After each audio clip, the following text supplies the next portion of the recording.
was growing up, my friends would always ask me what my middle name was, and I would always say Marilyn Monroe.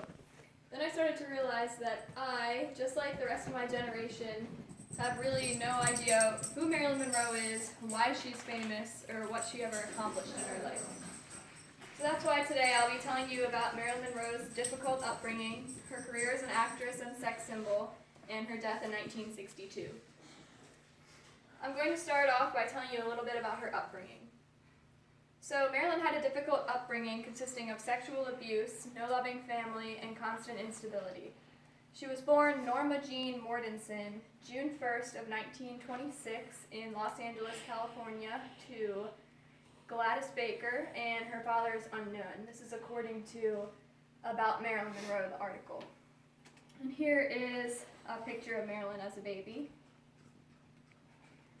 So her mother was diagnosed with paranoid schizophrenia, and since her dad was never around, she was bounced back and forth to lots of different foster homes. Finally, she was put with the Goddards, and her foster father there ended up molesting her. So she had an awful time with that. This is according to the article called Marilyn Monroe, and so here's the next thing I'm about to tell you, which is the Goddards were transferred to West Virginia for their career, and the state of California would not allow Marilyn to go with them. So she was married to the neighbor's son, Jim Daughtry, at the age of 16. So she wasn't very happy about that. It's not really what she wanted to do. They got along, but it was just a really boring marriage. So now that we've talked about Marilyn's upbringing, let's start to talk about her career. So Marilyn had a successful career as a film actress and sex symbol and became a very popular icon to the male society. She was an actress for 16 years. She made 29 films, 24 of them being within her first 8 years of having a career. And this is also from the article about Marilyn Monroe. And this is her with her first husband. And this is her as a model. And this is her in her one of her big movies, The Asphalt Jungle, in the 50s. In her movies, she typically played the dumb blonde character, but she always had she was respectable, even though she was the dumb blonde character. She always had a lot of male attention because of her previous modeling and just always being the stereotypical dumb blonde. It was even stated in Steinem's article that toward the end of her career, Marilyn stated that her popularity was entirely a masculine phenomenon, and Marilyn herself didn't mind it because she liked the attention from the males more than from the women anyways.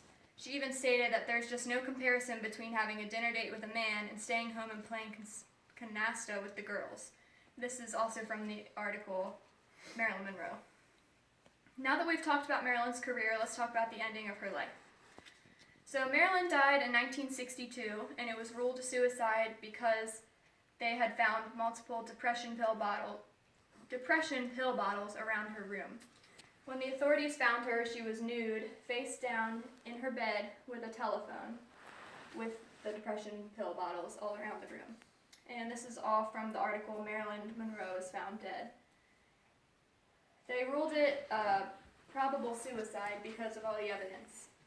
There's always been the conspiracy that Marilyn had been murdered by one of the Kennedys who she was having an affair with, but there's never any evidence to prove it.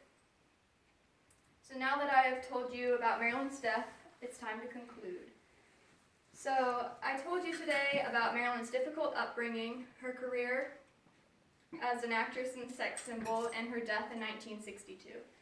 So now that you've heard a little bit more about Marilyn's life, hopefully people will continue to go on talking about Marilyn in further generations and be able to understand why she was famous and what she had done in her life.